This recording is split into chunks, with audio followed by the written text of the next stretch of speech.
بسم الله الرحمن الرحیم الحمد لله رب العالمین والصلاة والسلام علی رسولہ الکریم اما بعد۔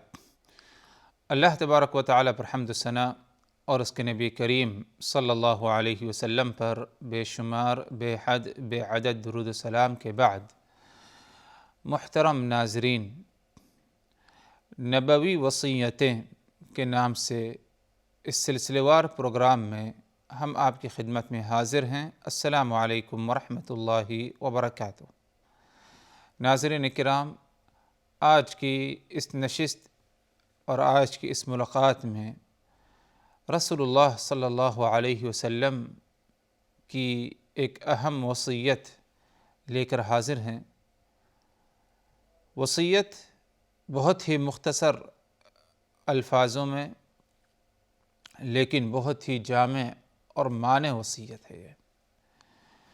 جیسے کہ صحیح بخاری میں یہ روایت موجود ہے، حدیث کے راوی حضرت ابو ہریرہ رضی اللہ عنہ فرماتے ہیں کہ اللہ کے رسول صلی اللہ علیہ وسلم نے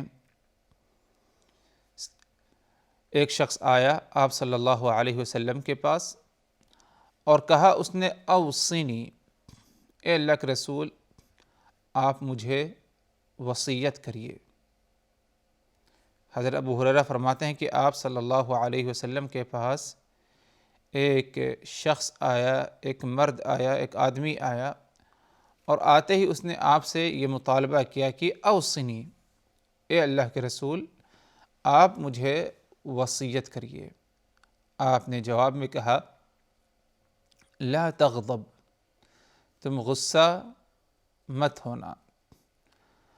فردد مرارا، اور آپ صلی اللہ علیہ وسلم بار بار اسی کو دہراتے رہے کہ لا تغضب، جب بھی وہ سوال کرتا۔ یعنی ایک دفعہ اس نے سوال کیا، پہلی دفعہ کہ اللہ کے رسول آپ مجھے وصیت کریے، تو آپ نے جواب میں کہا کہ لا تغضب۔ پھر دوبارہ اس نے مزید اور وصیت طلب کرنے کے لیے آپ سے اپیل کی، آپ سے فرمائش کی کہ یا رسول اللہ آپ مجھے وصیت کریے، تو آپ نے جواب میں کہا کہ لا تغضب، غصہ مت ہونا۔ پھر بار بار یہی پوچھتا رہا اور وصیت طلب کرتا رہا۔ ہمیشہ آپ صلی اللہ علیہ وسلم یہی جواب دیتے رہے کہ لا تغضب۔ یقیناً کیا ہے، آپ صلی اللہ علیہ وسلم نے اگر بار بار اسے یہی جواب دیا کہ لا تغضب، تم غصہ مت ہونا، اگر آپ کی صرف یہی وصیت رہی اور اسی پر آپ نے اکتفا کیا، تو یقیناً یہ ایک بہت ہی عظیم اور اہم وصیت ہے۔ اسی لیے آپ نے اس بات کے علاوہ کسی اور بات کی اسے کیا ہے وصیت نہیں کی۔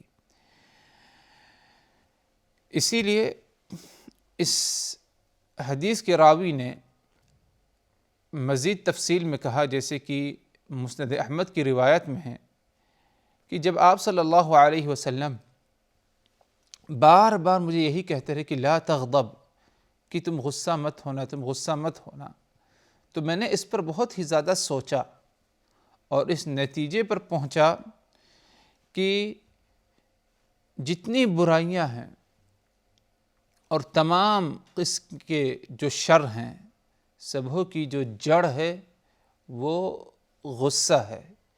اسی لیے آپ نے مجھے یہی وصیت کی کہ تم غصہ مت کرنا، کیونکہ تمام برائی یا بہت ساری برائیوں کا اور بہت سارے شرور کی جو جڑ ہے وہ غصے ہی سے کیا ہے، اس کی ابتدا، اس کا آغاز، اس کی کیا ہے شروعات ہوتی ہے۔ اور یہ بات حدیث کے راوی نے کہا کہ میں نے جب غور کیا آپ صلی اللہ علیہ وسلم کی اس وصیت پر، تو اس نتیجے پر پہنچا کہ الغضب یجمع الشر کلہ، کہ غصہ تمام شر کو، تمام قسم کے شر کو اپنے لپیٹ میں یا اپنے اندر کیا ہے رکھتا ہے۔ حضرات، اگر دیکھا جائے غصے کو، تو جب بھی انسان کو غصہ آتا ہے اور اس غصے کو قابو میں رکھنے کے بجائے اس کا نفاذ ہوتا ہے تو ہمیشہ غصے کے ساتھ شر ہی پایا جاتا ہے۔ اسی لیے خون خرابہ، دوسرے پر زیادتی، دوسرے کے مال کو ہڑپنا، یہ سب غصے کا نتیجہ ہوتا ہے۔ بری بات، گالی گلوچ، برا بھلا کہنا، یہ سب غصے ہی کا کیا ہے؟ نتیجہ ہے۔ انسان کے اپنے اور اپنی بیوی کے درمیان تعلقات خراب ہونا، اس کی بھی جو جڑ ہے وہ کیا ہے؟ غصہ ہی ہوتا ہے، غصہ ہی کا نتیجہ ہے یہ۔ یہاں تک کہ اگر طلاق واقع ہوتی ہے تو اکثر جو طلاق کے معاملات ہیں وہ غصہ ہی کے کیا ہے؟ نتیجہ ہوتا ہے۔ قطع رحمی ہوتی ہے، رشتہ داروں سے دوری ہوتی ہے، یہ بھی کیا ہے؟ غصے ہی کا کیا ہے؟ نتیجہ ہوتا ہے۔ اور اسی طرح تمام معاملات کو لے لیا جائے، جہاں کہیں کوئی برائی ہم سے سرزد ہوئی یا کوئی شر واقع ہوتا ہے تو اکثر دیکھا جاتا ہے کہ وہ غصے ہی کا نتیجہ ہوتا ہے۔ اگر شروع ہی میں جب غصہ آیا، اس غصے کو قابو میں رکھے، اس غصے کو پی جائے، کنٹرول میں رکھے، اس کا نفاذ نہ ہو تو بہت سارے شرور سے اور بہت ساری برائیوں سے مرد مومن کیا ہے؟ اپنے آپ کو کیا ہے؟ بچا سکتا ہے۔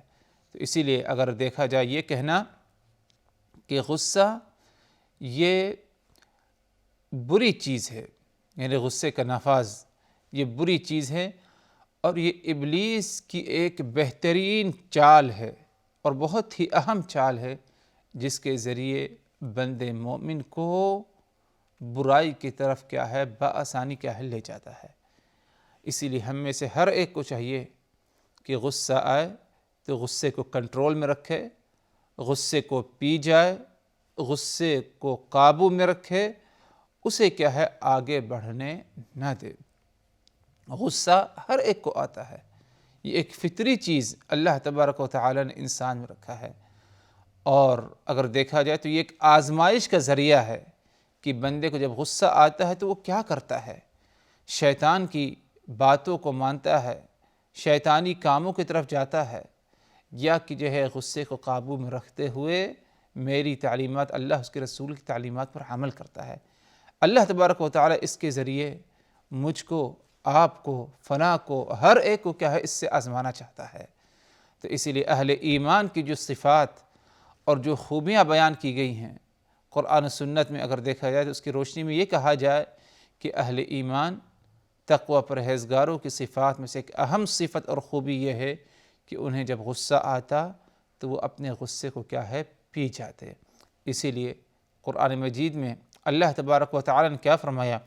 وَسَارِعُوا إِلَى مَغْفِرَةٍ مِّن رَبِّكُمْ وَجَنَّةٍ عَرْضُهَا السَّمَاوَاتُ وَالْأَرْضُ أُعِدَّتْ لِلْمُتَّقِينَ، تم اس جنت کی طرف تیزی کے ساتھ جو ہے دوڑو، اس جنت کی طرف بھاگو، جاؤ، اس جنت کو حاصل کرو، رب کی مغفرت حاصل کرو، جس جنت کو اللہ تبارک و تعالی نے متقی پرہیزگاروں کے لیے کیا ہے؟ تیار کیا ہے۔ یہ متقی پرہیزگار کون ہیں؟ ان کی صفات اللہ تبارک و تعالی نے آگے بیان کی۔ الذین ينفقون فی السراء والضراء والکاظمین الغیظ والعافین عن الناس واللہ یحب المحسنین۔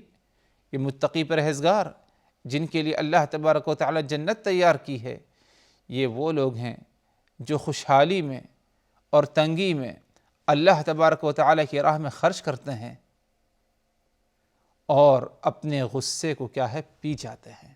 والکاظمین الغیظ، اپنے غصے کو پی جاتے ہیں، اپنے غصے کو دباتے ہیں، غصے کو کنٹرول میں رکھتے ہیں۔ یعنی ادھر اللہ نے یہ نہیں فرمایا کہ انہیں غصہ نہیں آتا، غصہ آتا ہے، لیکن غصہ آ جانے کے بعد غصے کو پی جاتے ہیں، غصے کو کنٹرول میں رکھتے ہیں۔ والعافین عن الناس، اور لوگوں کے ساتھ درگزر کا معاملہ فرماتے ہیں۔ واللہ یحب المحسنین، اور اللہ تبارک و تعالی احسان کرنے والوں کو کیا ہے؟ پسند فرماتا ہے۔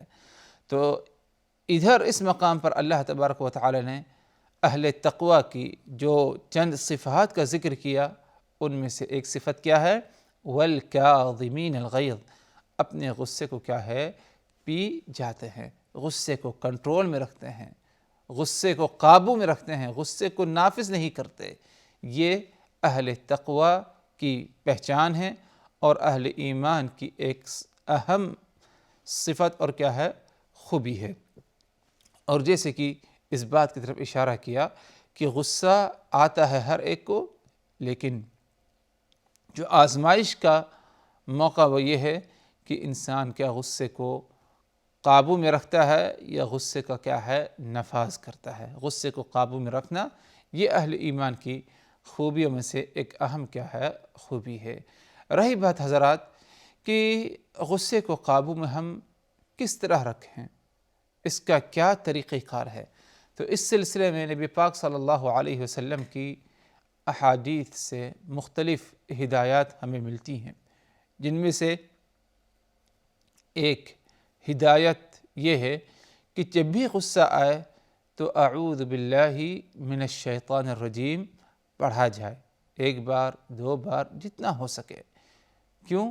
کیونکہ غصہ جو آتا ہے یہ شیطان کے طرف سے ہے، شیطانی عمل ہے۔ شیطان اس موقع پر، غصے کے موقع پر مزید اور وسوسہ دیتا ہے، آپ کو ابھارتا ہے اور شر کی طرف لے جاتا ہے، تو اسی لیے اعوذ باللہ من الشیطان الرجیم پڑھا جائے، اللہ تبارک و تعالیٰ کی پناہ طلب کی جائے شیطان مردود سے۔ یہ ایک طریقہ ہے غصے کو قابو میں رکھنے کے لیے۔ اور ظاہر سی بات ہے جتنا زیادہ انسان نیک دلی اور اخلاص کے ساتھ پڑھے گا اتنا ہی اس کا کیا ہے، اس پر کیا ہے، اثر بھی ہوگا۔ تو اعوذ باللہ من الشیطان الرجیم پڑھتے وقت اخلاص ہو اور نیک نیتی ہو، کوئی غلط نیتی یا بے دلی کے ساتھ جو ہے نہ پڑھے، بلکہ اخلاص اور دل لگا کر پڑھے اعوذ باللہ من الشیطان الرجیم، نبی کی ہدایت اور سنت مانتے ہوئے، اسے تسلیم کرتے ہوئے کیا ہے، اسے پڑھے۔ اسی طرح ایک اور عمل جو آپ صلی اللہ علیہ وسلم سے ثابت ہے، آپ کے فرمان سے، وہ یہ کہ اگر انسان کو غصہ آئے تو اس موقع پر کیا ہے، وضو کر لے، پانی سے وضو کرے۔ اور اس کی وجہ ہے رسول اللہ صلی اللہ علیہ وسلم نے ہمیں بتایا کہ غصہ شیطان کی طرف سے ہے اور شیطان آگ سے بنایا گیا ہے، اور آگ کو پانی ہی کیا ہے، بجھاتی ہے، ختم کرتی ہے۔ تو جب وضو کرتا ہے پانی سے تو یہ پانی غصے کو کیا ہے، یا غصے کے آثار کو کیا ہے، قابو میں رکھنے میں کیا ہے، مددگار کیا ہے، ثابت ہوتی ہے۔ تو یہ بھی ایک دوسرا عمل ہے جس پر عمل کرنے کی ہمیں کیا ہے، ضرورت ہے، خاص طور پر اس وقت جب ہمیں غصہ آئے اور اس بات کا خدشہ ہو کہ شاید غصہ کنٹرول میں ہم نہ رکھ پائیں اور کہیں اس سے کیا ہے، کسی اور شر کی طرف ہم کیا ہے، نہ بھٹکیں۔ ایک اور طریقہ جو کہ تیسرا طریقہ ہے آپ صلی اللہ علیہ وسلم کی سنت سے ثابت ہو، یہ کہ جب بندے کو غصہ آئے تو اپنی کیفیت اور اپنی ہیئت کو کیا ہے، بدل لے۔ اگر اسے غصہ آیا، وہ اس وقت کھڑا ہوا ہے، قیام کے حالت میں ہے، تو بیٹھ جائے، اور اگر جب غصہ آیا تو وہ بیٹھا ہے تو وہ لیٹ جائے، یا اپنی جگہ کو کیا ہے، بدل لے۔ تو اس سے بھی کیا ہے، غصے کو قابو میں رکھنے میں کیا ہے، انسان کو مدد حاصل ہوگی۔ اور اسی طرح ایک اور علاج اگر دیکھا جائے شریعت کی روشنی میں جو اہل علم بیان کرتے ہیں، وہ یہ کہ اگر غصہ آئے تو غصہ آ جانے کے بعد فوراً اچھی باتیں کرنے کی کیا ہے، بندہ کوشش کرے۔ اچھی باتیں، کوئی عام بات ہو، اچھی بات لوگوں کو سامنے پیش کرے، یا کچھ نہیں تو کم از کم اتنا ضرور ہے کہ اللہ تبارک و تعالیٰ کے ذکر کا اہتمام کرے، سبحان اللہ، الحمدللہ، لا الہ الا اللہ، استغفار کا اہتمام کرے، استغفر اللہ و اتوب الیہ، یا صرف استغفر اللہ کہے، اچھے کلام اور اچھے باتوں کا جو ہے اہتمام کرے۔ اس سے بھی کیا ہے، غصے کو قابو میں رکھنے میں کیا ہے، انسان کو کیا ہے، مدد حاصل ہوگی۔ اور جیسے کہ میں نے کہا کچھ دیر پہلے کہ غصے کے ذریعے اللہ تبارک و تعالی شاید ہم اور آپ کو کیا ہے، آزمانا چاہتا ہے کہ بندے مومن کو، میرے بندوں کو غصہ آتا ہے تو وہ کیا کرتے ہیں؟ کیا غصہ آ جانے کے بعد میری ہدایات، نبی کی ہدایات پر عمل کرتے ہیں، یا کہ شیطان کے بہکاوے میں کیا ہے آ جاتے ہیں؟ اور اللہ تبارک و تعالی، رسول اللہ صلی اللہ علیہ وسلم کی فرمان اور ہدایات کے مطابق تو یہی ہے کہ غصہ آ جانے کے بعد غصے کو قابو میں رکھنا اور اسے پی جانا، اسے عملی طور پر یا اس کے نفاذ سے کیا ہے اپنے آپ کو کیا ہے بچانا۔ اور انسان یہ کیسے کرے، اس کے بارے میں کیا ہے چند باتیں آپ حضرات کو کیا ہے بتا دی گئی ہیں۔ اور جو شخص غصہ آ جانے کے بعد غصے کو پی جائے، غصے کو قابو میں رکھے، تو یہ اس کے پرہیزگاری، تقوی پرہیزگاری کی اس کی کیا ہے علامت ہے۔ اور اسی طرح قیامت کے دن اس کا اسے بہت ہی عظیم اجر و ثواب ملے گا۔ کیا عظیم اجر و ثواب ہے؟ اس سلسلے میں آپ حضرات کے سامنے ایک ہی حدیث رکھتے ہیں جو کہ بہت ہی واضح حدیث ہے کہ غصے کو قابو میں رکھنے پر کتنا اللہ تبارک و تعالی نے عظیم اجر و ثواب رکھا ہے۔ صحیح احادیث میں آتا ہے کہ جس شخص کو غصہ آیا اور غصہ کو نافذ کرنے کی طاقت رکھتا ہے، غصے کو نفاذ کی طاقت رکھتا ہے، لیکن اس کے باوجود اپنے غصے کو قابو میں رکھتا ہے، غصے کو پی جاتا ہے، تو قیامت والے دن اللہ تبارک و تعالی اسے اس بات کا اختیار دے گا کہ جنت میں داخل ہونے کے بعد تم بہت ساری حور عین ہیں، تمہیں جو پسند آئے ان میں سے اپنے لیے اسے کیا ہے تم منتخب کر لو۔ یعنی غصہ آیا، غصے کو جو قابو میں رکھا یہ صرف اللہ کے لیے، اللہ واسطے، اسے معلوم ہے کہ غصے کو قابو میں رکھنے کا اللہ تبارک و تعالی نے حکم دیا ہے، نبی کی ہدایت ہے، اس نیت سے اس نے غصے کو قابو میں رکھا۔ تو قیامت والے دن جب اسے جنت میں داخل کیا جائے گا تو اسے یہ کہا جائے گا، اسے یہ اختیار دیا جائے گا کہ جنتی عورتوں میں سے، حور عین میں سے جو تمہیں پسند ہے وہ اپنے لیے کیا ہے منتخب کر لو۔ تو یہ اجر و ثواب، یہ عظیم مقام و مرتبہ اس شخص کا روز قیامت ہے جو اپنے غصے کو کیا ہے قابو میں رکھتا تھا، حالانکہ وہ غصے کو نافذ کرنے کی استطاعت اور طاقت رکھتا تھا۔